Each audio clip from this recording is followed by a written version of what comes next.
सबसे ज्यादा सुरक्षित बिहार में दामाद जी का कुत्ता है। और यह विडंबना है, मैं इसको हंसकर नहीं बोलना चाह रही हूं, यह विडंबना है।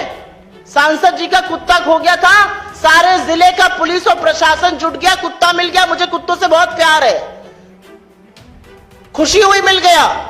लेकिन इसी तल्लीनता से, इसी प्रतिबद्धता से काश आप बिहार के बच्चों को, बिहार की महिलाओं को, बिहार के युवाओं को, बिहार के कारोबारियों को बचा पाते। मुझे कोई आपत्ति नहीं है, कुत्ता मिल गया, अच्छी बात है। लेकिन सारा प्रशासन जुट गया तो कुत्ता मिल गया। क्या प्रशासन कारोबारियों के लिए नहीं है? क्या प्रशासन महिलाओं के लिए नहीं है? क्या प्रशासन बच्चों के लिए नहीं है? किसके लिए चल रही है यह सरकार? यह सरकार कुछ दामादों के लिए चल रही है जिनकी आयोगों में भर्ती है, जिनके कुत्ते खो जाते हैं। यह सरकार उनके लिए चल रही है जो कि लगातार अपराध कर रहे हैं, उनको संरक्षण मिल रहा है, वो दूसरा अपराध करते हैं, क्योंकि सरकार शूटर को पकड़कर अपनी पीठ थपथपाती है। अभी जब मैं बोल रही हूं तो मुझे यह संज्ञान में ला रहे हैं कि आज बीती हुई रात को पटना में किराना कारोबारी की गोली मारकर हत्या कर दी गई। पटना बिहार की राजधानी है और पटना की सड़कों पर गोलियां ऐसे चल रही हैं जैसे बच्चे कॉल ऑफ ड्यूटी गेम खेल रहे हो वीडियो पे। ये कैसे स्वीकार्य है और ये कैसे माना जा सकता है? और सुशासन की जो बात करते हैं वो बताएं कि बिहार जो है वो अपराध और रक्त रंजन से क्यों भर चुका है। सीधी बात यह है, एक दिन नहीं बीतता है जब बिहार के अखबार में किसी बच्ची का रेप, किसी बच्ची की हत्या, किसी छोटे बच्चों के साथ कुकर्म सामने नहीं आते।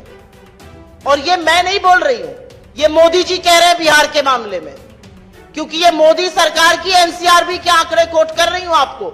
ये कांग्रेस दफ्तर में रिसर्च के आंकड़े नहीं है, ये केंद्र की एजेंसी एनसीआरबी के आंकड़े हैं और वो पूरी तरह से साफ है कि 2006 से 2022 के बीच में बिहार में क्या हुआ है। 2022 से लेकर 2022 के बीच में 323% वृद्धि हुई है अपराध के मामलों में। इसका संज्ञान कौन लेगा? इसका जवाब कौन देगा? सुशासन बाबू का जो ओढ़े रहते थे उस पर कौन जवाब देगा?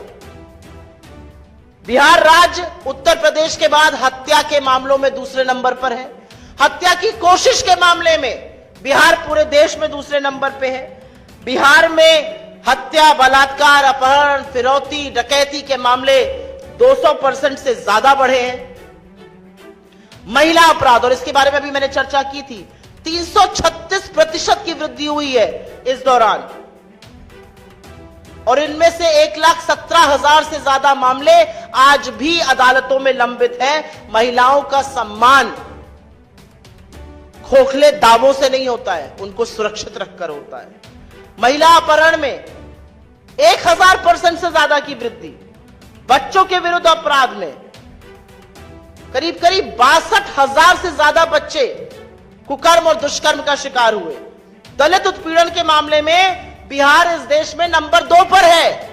तो ना आप महिलाओं को सुरक्षित रख पा रहे हैं, ना बच्चों को रख पा रहे हैं, ना कारोबारियों को रख पा रहे हैं, ना दलित पिछड़े आदिवासियों को सुरक्षित रख पा रहे हैं। आप सुरक्षित किसको रख रहे हैं?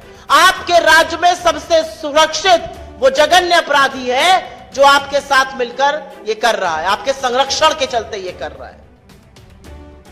लंबी एक फहरिस्त है, चाहे वो बक्सर की घटना हो, सहरसा की हो, पटना की हो, नालंदा की हो, आरा की हो, तमाम ऐसी घटनाएं, चाहे वो बेतिया हो, कटिहार हो, मुंगेर हो, जहां पर महिलाओं के साथ अपराध हुआ, जहां पर कारोबारियों के साथ अपराध हुआ, जहां पर दिन दहाड़े हत्याएं हुई। लेकिन आज भी आरोपी, आज भी जो लोग जिन्होंने इसको अंजाम दिया वो फरार है। 2-4 शूटर को पकड़कर सरकार अपनी पीठ थपथपाती है। ये साजिश कौन रच रहा है? इनके पीछे कितने बड़े बड़े अपराधी खड़े हैं, उनसे कोई सारोकार नहीं है। मैंने बच्चियों के साथ मुजफ्फरपुर की चर्चा की थी।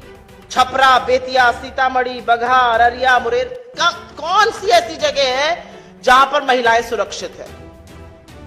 तमाम ऐसी घटनाएं हैं जहां पर गैंग वॉर हो रही है।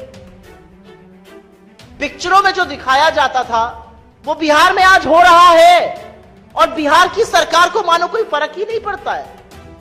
बिल्कुल जमीनी हकीकत से बिहार की सरकार उखड़ी हुई है, कोई लेना देना नहीं है। बहुत संघर्षों के बाद शांति आई थी। और आज बिहार में न महिला सुरक्षित है, न बच्चे सुरक्षित है, न दलित सुरक्षित है, न कारोबारी सुरक्षित है। तो सुरक्षित है कौन? Jeevesh Mishra ji Alto Health Care Private Limited जो फार्मास्यूटिकल कंपनी है उसके निदेशक थे। राजस्थान में ड्रग इंस्पेक्शन में पाया गया कि उनकी टैबलेट सिप्रोलिन 500 नकली है, वो गुणवत्ताओं पे खरी नहीं उतर पाई और इसके चलते वो और उनकी कंपनी दोषी पाई गई। आपकी जानकारी के लिए जिन धाराएं उनके ऊपर लगाई गई हैं उनका जरा सा विवरण कर देती हूं। धारा 16(1) बताती है कि अगर दूसरी सूची में गुणवत्ता पाई ना जाए तो ड्रग नकली मानी जाएगी। धारा 17 बताती है कि नकली ड्रग का मतलब यह होता है कि अगर कोई चर्चित ड्रग है उसका नाम चुराकर या उस तरह की बनाकर बिना मानक पे खरे उतरे कोई ड्रग बेच रहा है वो नकली है। धारा 18 बताती है कि निर्माण और बिक्री पर रोक कैसे होती है। कोई भी व्यक्ति ऐसी दवा नहीं बेच सकता जो जिसकी गुणवत्ता ठीक ना हो, जो नकली हो या जो गलत ब्रांडिंग से बेची जा रही हो। और इन सब पर वो दोषी पाए जा रहे हैं।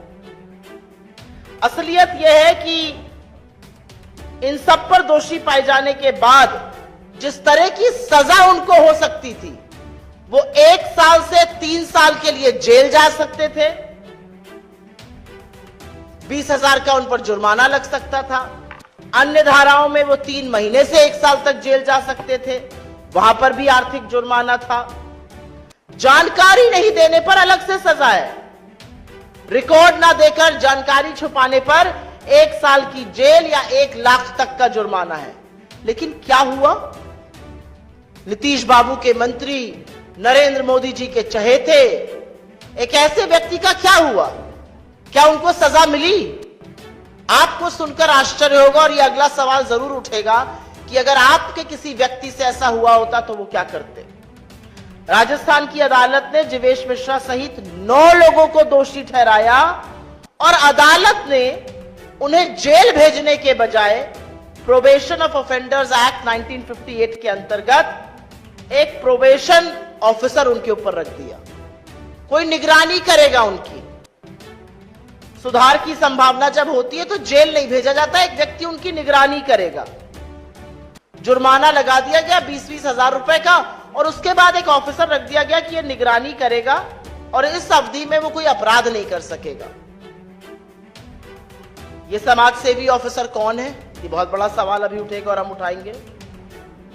लेकिन आज एक और बड़ा मुद्दा है जो कि दिखा रहा है कि बिहार में हो क्या रहा है।